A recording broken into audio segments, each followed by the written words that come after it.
ሰላም እንዴናችሁ ውድ የማን ዩናይትድ ኢትዮ ፋንስ ተከታታዮች በያላችሁበት ሰላማችሁ ይብዛ። በዛሬው ዕለት እንግዲህ አዳዲስ ስፖርታዊ መረጃዎችን ወደ እናንተ ይዘን መተናል። ቦሩሲያ ዶርትሙንድ እንግዲህ ጄደን ሳንቾን በነፃ ለማስፈረም እንቅስቃሴዎች ጀምሯል ተብሏል። የክለቡ የስፖርታዊ ጉዳዮች ስራ አስኪያጅ ላርስ ሬከን ሳንቾን ጨምሮ የሌሎች ተጫዋቾች ሁኔታን በቅርበት እየተከታተሉ እንደሆነ አረጋግጧል። በተጨማሪም ሳንቾ ወደ ዶርትሙንድ የሚመለስ ከሆነ የደሞዝ ቅነሳ ሊያደርግ እንደሚገባውም ተገልጿል። ስለዚህ ጄደን ሳንቾ ምናልባትም እንግዲህ በማንቸስተር ዩናይትድ ቤት ያለው እህል ውሃ አብቅቶ ወደ ዶርትሙንድ ሊሄድ እንደሆነ እየተገለጸ ይገኛል።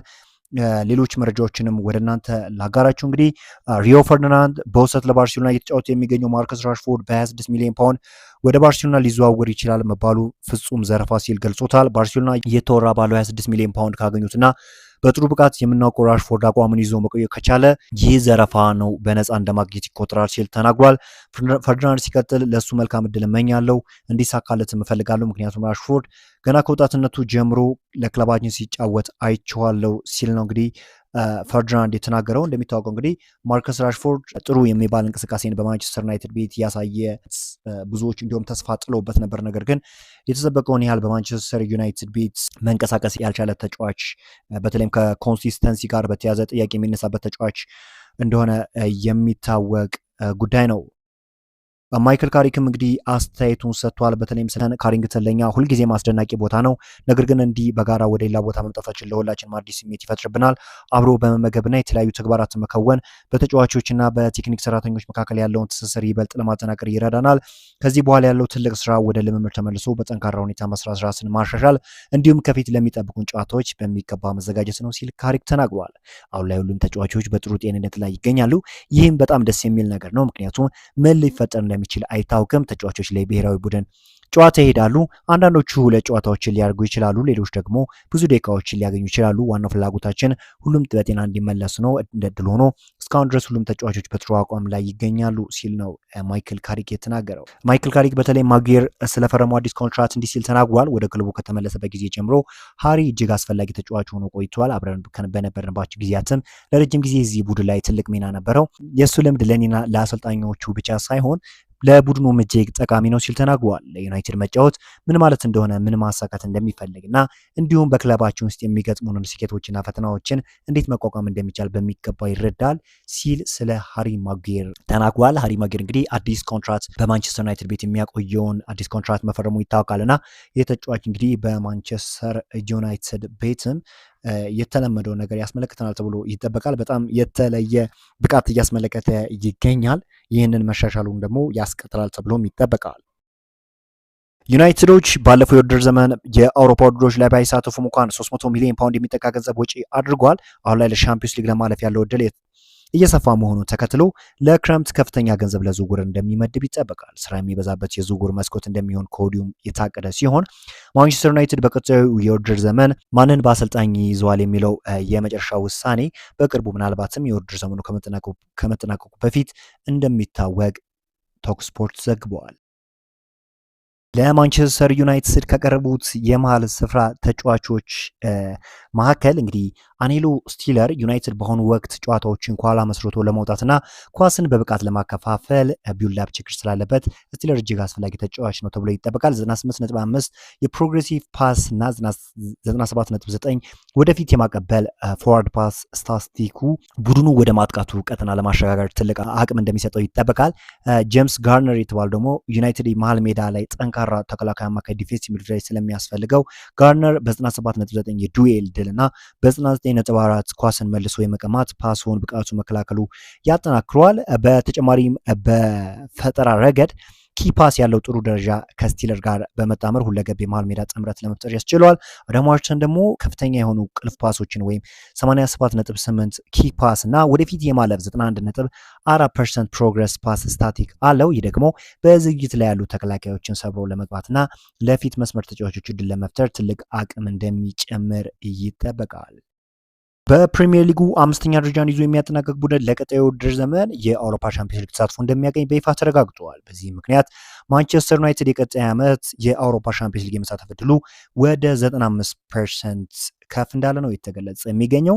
አሁን ያለበት ግስጋሴ ዩናይትድ ኢቭን በቶፕ 4 እንኳን የመጨረስ እድሉ በጣም ከፍተኛ እንደሆነ ይታወቃል እና ደግሞ አሁን 5 ክለቦች በፕሪሚየር ሊጉ የመሳተፍ እድላቸው የሚሳተፉ ይታወቃል እና በዚህም ዩናይትዶች ወደ 95% እንግዲህ በአውሮፓ ሻምፒዮንስ ሊግ የመሳተፍ እድላቸው ከፍ እንዳለ ነው እየተገለጸ የሚገኘው። ብሩኖ ፈርናንዴዝ በልምምድ ማዕከሉ ኮሪደር ላይ ወጣት ተጫዋቾችን እያቆመ ስለ ሁኔታው ስለኑሯቸውና ስለ ስሜታቸው በመጠየቅ ፍቅር በተሞላበት መንገድ ይቀርባቸዋል ተብሏል። ከዚህም በተጨማሪ በውሰት ለሌሎች ክለቦች የተሰጡት ወጣት ተጫዋቾች የብቸኝነት ስሜት እንዳይሰማቸው በማሰብ ከነርሱ ጋር በየጊዜው በስልክ በመገናኘት ድጋፍን ይለግሳል። ይህን ዛ አትሌቲክስ ታማኙ ነው እንግዲህ የዜና አውታር የዘገበው።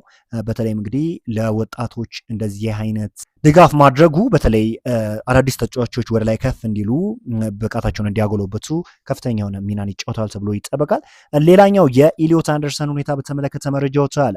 ማንቸስተር ሲቲ እንግዲህ ኢሊዮት አንደርሰንን ለማስፈረም ከወኪሎቹ ጋር ንግግር ጀምሯል። ከዚህ በፊትም ለመናገር ሞክሬ ነበረ። ይህ ተጫዋች ምናልባት ወደ ማንቸስተር ሲቲ ይሄዳል እንጂ ወደ ዩናይትድ የመምጣት እድሉ በጣም ዝቅተኛ እንደሆነ በተደጋጋሚ ስናገር ነበርና ተጫዋቹ ወደ ማንቸስተር ሲቲ ይዘዋውራል ተብሎ ይጠበቃል እንጂ ወደ ማንቸስተር ዩናይትድ የመምጣት እድሉ ዝቅተኛ ነው። ስለዚህ ዩናይትዶች ሌሎች አማራጮችን ይመለከታሉ ተብሎም ይጠበቃል።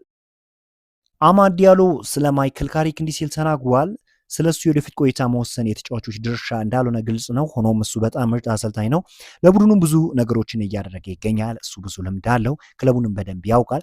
የክለቡ ዲኤንኤ አለው። ስለዚህ እሱ ትክክለኛው ሰው እንደሆነ እናስባለን። አሁን ላይ ያደረገ ባለው ነገርም በጣም ደስተኞች ነን ሲሉ በማይክል ካሪክ ደስተኛ እንደሆኑ ተናግሯል። ብዙ ተጫዋቾች እንግዲህ በተለይም የሚመለከቱት ነገር ምንድን ነው ውጤት ነው እና እዚህ ጋር ደግሞ ማይክል ካሪክ እየሰጠው ለማንቸስተር ዩናይትድ እየሰጠ ያለው ነገር ከተቀያየሩ አሰልጣኞች ብዙ ታክቲክ ይዘን መጣን ካሉ አሰልጣኞች የተሻለ ነገር እንደሆነ ይታወቃል እና የትኛውም ደጋፊውም ሆነ ተጫዋቹም ውጤትን ይፈልጋል። ውጤት መራባቸውን የሚያመላክት ነው እና በማንቸስተር ዩናይትድ ቤት በተለይ የተለመደውን የፈርጊን ዲኤንኤ ለማምጣት እየሞከረ ያለ አሰልጣኝ እንደሆነ ይታወቃል እና ተጫዋቾችም በዚህ ነገር ደስተኛ እንደሆኑ ነው እየተገለጸ የሚገኘው። ፋብሪዚዮ ሮማኖ እንግዲህ ስለ ኡጋርቴ አንድ ነገር ተናግሯል። የተለያዩ ክለቦች እንግዲህ ከቱርክና ከጣሊያን ተጫዋቾችን ለማስፈረም እንቅስቃሴ እንደጀመሩ ነው። በማንቸስተር ዩናይትድ ቤት ያለውም ቆይታ አጣብቂኝ ውስጥ እንደገባ ነው እና ማኑኤል ኡጋርቴን እንግዲህ በቀጣዩ የውድድር ዘመን አናየውም ተብሎ ነው የሚጠበቀው። ምናልባትም ወደ ሌሎች ክለቦች ይዘዋወራል ተብሎ ይጠበቃል። በዩናይትድ ቤት የሚገባውን ነገር እየሰጠ እንዳልሆነ ደግሞ ሁላችንም በአይናችን ያስተዋልነው ነገር ነው። ተጫዋቹ ወደ ዩናይትድ እንግዲህ ተቀይሮ ሲገባ ዩናይትድ ምን ያህል እንደሚቸግርና ጎሎችን እንደሚያስተናግድ አስተውለናል። ለዚህም ይመስላል ዩናይትዶች ተጫዋቹን በክረምቱ የዝውውር መስኮት ለመሸጥ ዝግጅታቸውን ጨራርሰዋል። ብሩኖ ፈርናንዴዝ የመሃል ሜዳውን ለማጠናከር የዌስትሃሙን ማቴዎስ ፈርናንዴዝን እንደ አማራጭ እንዲመለከቱ ሀሳብ አቅርቧል ተብሏል።